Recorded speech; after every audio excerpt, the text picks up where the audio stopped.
দুর্নীতিমুক্ত বাংলাদেশ গড়তে হলে পলাতক শেখ হাসিনাকে দেশে ফিরিয়ে এনে জনসম্মুখে বিচারের মাধ্যমে দৃষ্টান্ত স্থাপন করা প্রয়োজন বলে মনে করেন এসএটিভির ব্যবস্থাপনা পরিচালক সালাউদ্দিন আহমেদ। এসএটিভিকে দেয়া প্রতিক্রিয়ায় তিনি আরো বলেন, বঙ্গবন্ধুর খুনিদের ন্যায় হাসিনা সহ তার পলাতক দুর্নীতিবাজ দোসরদের দেশে ফিরিয়ে আনার উদ্যোগ গ্রহণ করা উচিত এবং সেই ক্ষেত্রে আগামী সরকারকেই অগ্রণী ভূমিকা পালন করতে হবে।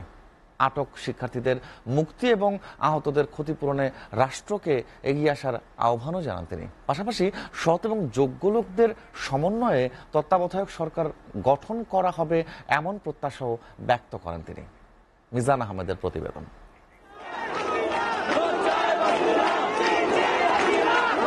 হাসিনা বিরোধী স্লোগানে উত্তাল সারা দেশ। ছাত্র জনতার এই বিজয় উল্লাসই বলে দেয়, স্বৈরাচারের নাগপাশ থেকে মুক্ত হয়েছে বাংলাদেশ, ফিরে পেয়েছে মুক্ত কণ্ঠে কথা বলার অধিকার। আর অভূতপূর্ব সেই বিজয়ের প্রতিক্রিয়ায় এসএটিভির ব্যবস্থাপনা পরিচালক সালাউদ্দিন আহমেদ বলেন, অবিলম্বে আটক শিক্ষার্থীদের মুক্তি দিতে হবে। আমার মনে হয় জুলাই মাসকেই আমরা শোকের মাস হিসেবে চিহ্নিত করা উচিত এবং এই ছাত্র আন্দোলনে যাদেরকে বিনা বিচারে অন্যায়ভাবে বিভিন্ন কারাবন্দী করা হয়েছে, জেলখানা খুলে তাদেরকে আজকে এই আনন্দে, এটা আমরা মনে করি এটাই আজকে বাঙালি জাতির জন্য এটা মহা খুশির দিন। আজকে তাদেরকে ছেড়ে তাদের জেলখানাতে তাদের মুক্তি দেওয়া হোক।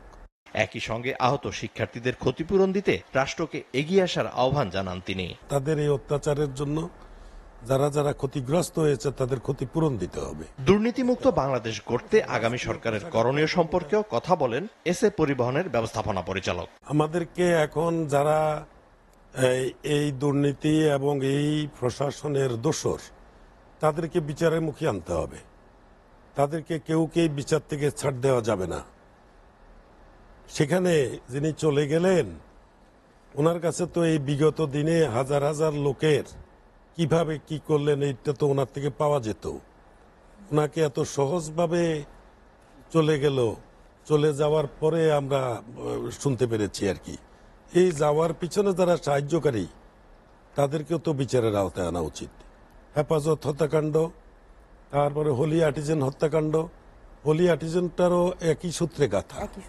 তো সুতরাং ইতিপূর্বে যেগুলি বলা হচ্ছে, আমাদের এই ছাত্র আন্দোলনের 200-500 হলেও কিন্তু সব হিসাব করলে দেখা যাবে যে অনেক হাজার।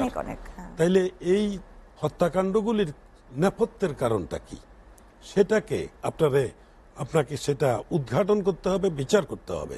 এবং বিচার করতে গেলে আমরা আন্তর্জাতিকভাবে যে দুর্বৃত্ত তিনি চলে গেছেন তাকে দেশে ফেরত আনতে হবে, জনসমক্ষে তার বিচার করতে হবে।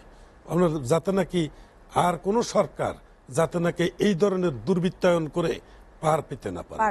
যদি এটা আমরা না করতে পারি তাইলে এটা অব্যাহত থাকবে। পলাতক হাসিনাকে দেশে ফেরাতে বঙ্গবন্ধু হত্যা মামলার দৃষ্টান্ত অনুসরণ করার পরামর্শ দেন তিনি। আমরা যদি দাবি করি ইন্টারন্যাশনালি তাকে কোথাও তাকে রাখবে না, যে আমাদের সরকারকে এটা অগ্রণী ভূমিকা নিতে হবে। সরকার যিনি আসবেন তারা যদি তাকে উপস্থিত করতে পারে এবং যদি না পারার কোনো কারণ নেই, যদি বঙ্গবন্ধুর খুনের নামে যাদেরকে নিয়ে এসে ফাঁসি দেওয়া হয়েছে এবং যে আইনগুলি আগের থেকে করা হয়েছিল আগের গভর্নমেন্টগুলো, সেগুলি সব বাতিল করে দেওয়া হয়েছে।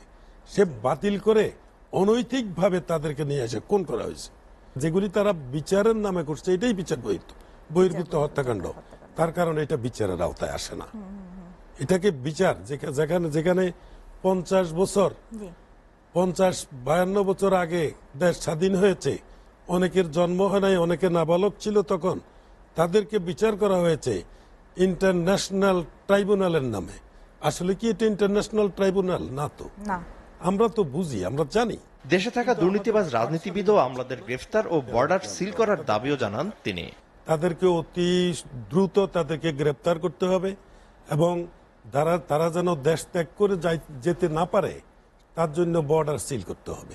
যারা জঙ্গি নাটক সাজিয়ে দেশের ভাবমূর্তি ক্ষুণ্ণ করেছে তাদেরও বিচার দাবি করেন তিনি। তারা নিজেরা ক্রাইম করে জঙ্গি আখ্যা দেয়। যারা এই ধরনের মিথ্যা আখ্যা দিয়ে আমাদের জাতির মেরুদণ্ড ধ্বংস করেছে, আমি তার বিচার চাই। দেশ গড়ায় সবার সম্মিলিত প্রচেষ্টার বিকল্প নেই বলেও মনে করেন এসএ গ্রুপ অব কোম্পানিজের ব্যবস্থাপনা পরিচালক সালাউদ্দিন আহমেদ। কামিং গভর্নমেন্ট যারা আসবে তাদের কাছে আমি দাবি রাখবো যাতে নাকি আমাদের সুন্দর একটা বাংলাদেশ যেন আমরা উপহার দিতে পারে, সেই জন্য আমরা সদা সচেষ্ট থাকবো। মিজান আহমেদ, ভালো থাকবেন এসএ টিভি, ইনশাআল্লাহ। ঢাকা।